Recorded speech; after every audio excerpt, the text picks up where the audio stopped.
Nation को और प्रगति और उन्नति की तरफ ले जाए। यहाँ आप सब मीडिया पर्सन हैं, हमें इस बात का अच्छी तरह अंदाजा है कि media is the third pillar of the democracy. तो हम बस आपके सामने ये बात रिमाइंड करना चाहते हैं कि मीडिया का काम सिर्फ डेमोक्रेसी को बाकी रखना, बरकरार रखना है और उसके साथ साथ मौजूदा हालात में डेमोक्रेसी को मैच्योर करना भी है। और ये काम मीडिया पर्सन्स और बड़े मीडिया हाउसेस और मीडिया के लोग कर रहे हैं। मीडिया का काम, media is the bridge between the people and the government. और आदमी अवाम की बात, पब्लिक की बात हुकूमत तक पहुंचाना और हुकूमत की बात पब्लिक तक पहुंचाना, ये मीडिया का काम है। ये काम हम कर रहे हैं। इसके साथ साथ मौजूदा हालात में मीडिया ज्यादातर प्रोपेगेंडे का टूल बन रहा है, इसको भी थोड़ा हमें देखना है। डेमोक्रेसी को प्रोग्रेसिव बनाना और मैच्योर बनाना, ये काम भी, इस पर भी तवज्जो होना है। जमात इस्लामी हिंद हमेशा मीडिया की अहमियत और उसकी कदर करती है और जानती है। और जमात का अपना एक मीडिया है, नेशनल लेवल पर है, स्टेट लेवल पर है और यूनिट लेवल पर है। आप आज के इस इलेक्ट्रॉनिक दौर में किसी भी बड़े वाक़ये पर अगर सुबह होता है तो शाम में हेडक्वार्टर से, आज होता है तो रात में होता है तो कल, आपको उसके ऊपर जमात का क्या स्टैंड है as a Jamaat Islami Hind, religious and non political organisation, इस मुल्क की एक खैरख्वाह और इस मुल्क को चाहने वाली और इस मुल्क की तरक्की में कंट्रीब्यूट करने वाली जमात की हैसियत से उसका क्या स्टैंड है। इसलिए जमात इस्लामी हिंद का मीडिया हाउस, आप फेसबुक पर जाएं, उसके वेबसाइट पर जाएं तो आप देख सकते हैं कि मंथली उसका रेगुलरली प्रेस मीट होता है हेडक्वार्टर दिल्ली में।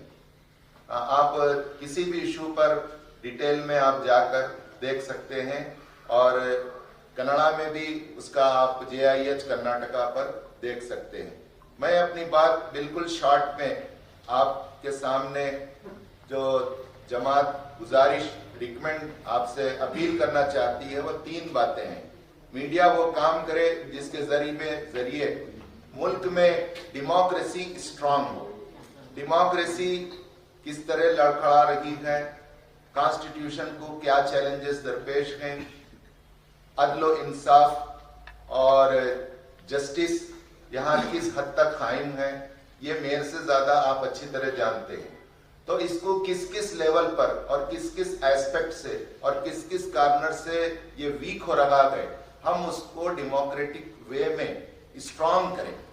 दूसरी चीज, कम्युनल हेट को हम खत्म करने के लिए कोशिश करें।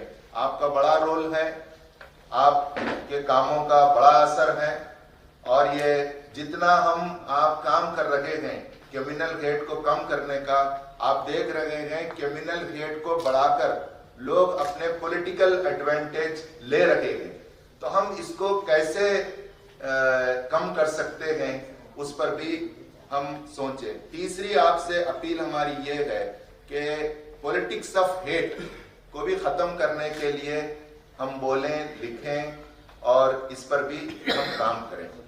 मैं आपसे ये 3 अपील करना चाहता था।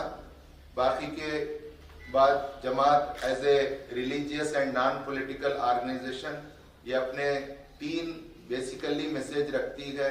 वो ये कि लोगों को अपने सृष्टिकर्ता से जुड़ाएं और हमारा सोचना ये है कि हर बड़े बिगाड़ के पीछे सृष्टिकर्ता को भूलना है, जिंदगी की हकीकत को भूलना है।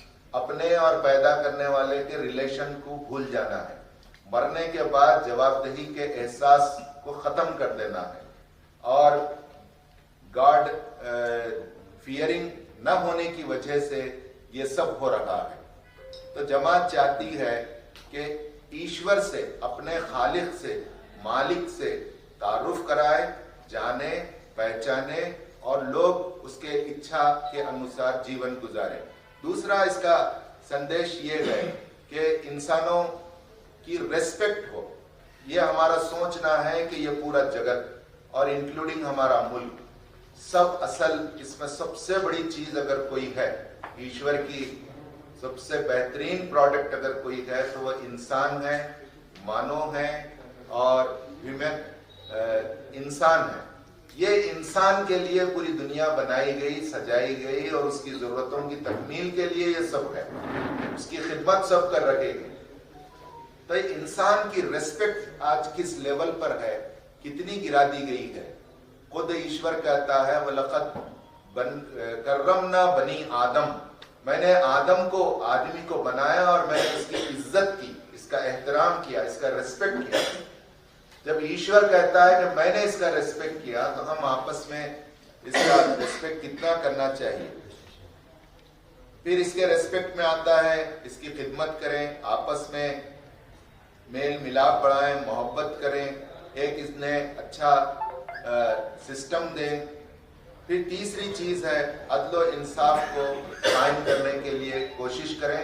जैसा निजामुद्दीन साहब ने बताया, different cells legally, socially, women wing के लेवल पर और जनरल लेवल पर और पूरे लोगों को लेकर जमात अपने सोर्सेस के तहत कोशिश कर रही है कि अदल और इंसाफ का क़याम यकीनी हो।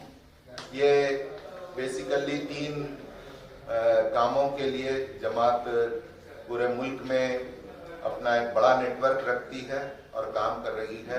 ये हमारी कोई प्रेस मीट किसी इशू पर नहीं है, ये हमारा सालाना एक गेट टुगेदर है। मैं आप सब हमारे दावत पर यहाँ आए हैं, मुझे बहुत खुशी है। मैं जमात की तरफ से फिर एक मर्तबा आपको वेलकम करता हूँ और आपका शुक्रिया अदा करता हूँ। हमेशा आपका कोऑपरेशन हमें मिलता रहा है, आशा है कि आइंदा भी आपका कोऑपरेशन हमें मिलता रहेगा। Thank you. वंदना। ಇಂದು ಜಮಾತ್ ಇಸ್ಲಾಮಿ ಹಿಂದ್ ಬೀದರ್ ಘಟಕದ ವತಿಯಿಂದ ಹೊಸ ವರ್ಷದ ಸಂದರ್ಭದಲ್ಲಿ ತಮ್ಮೆಲ್ಲರಿಗೂ ನಾನು ಪರಿಚಯವನ್ನ ಮಾಡಿಕೊಳ್ತಾ ಇದ್ದೇನೆ. ನನ್ನ ಹೆಸರು ಮೊಹಮ್ಮದ್ ನಿಜಾಮುದ್ದೀನ್ ಅಂತ ಹೇಳಿ. ನಾನು ವೃತ್ತಿಯಿಂದ ಪ್ರಾಚಾರ್ಯರಾಗಿ ನಿವೃತ್ತಿಯನ್ನು ಹೊಂದಿದ್ದೇನೆ. ಈಗ ಸಮಾಜ ಸೇವೆಯಲ್ಲಿ ತೊಡಗಿಸಿಕೊಂಡು ಜಮಾತ್ ಇಸ್ಲಾಮಿ ಹಿಂದ ಸದಸ್ಯರಾಗಿಯೂ ಕೂಡ ನಾನು ಕೆಲಸ ಮಾಡ್ತಾ ಇದ್ದೆ. ನನ್ನ ಜೊತೆಯಲ್ಲಿರ್ತಕ್ಕಂಥವರು ಜನಾಬ್ ಮೊಹಮ್ಮದ್ ಆಸಿಫುದ್ದೀನ್. ಇವರು ಜಮಾತ್ ಇಸ್ಲಾಮಿ ಹಿಂದ ಕರ್ನಾಟಕ ರಾಜ್ಯದ ಸಲಹಾ ಮಂಡಳಿಯ ಸದಸ್ಯರಾಗಿ ಅವರು ಕೆಲಸ ಮಾಡ್ತಾ ಇದ್ದಾರೆ. ಈಗ ನಮ್ಮ ಜಮಾತ್ ಇಸ್ಲಾಮಿ ಹಿಂದ ಒಂದು ಮಾಧ್ಯಮ ಉಸ್ತುವಾರಿಯಾಗಿ ಕೂಡ ಅವರು ಕೆಲಸ ಮಾಡ್ತಾ ಇದ್ದಾರೆ.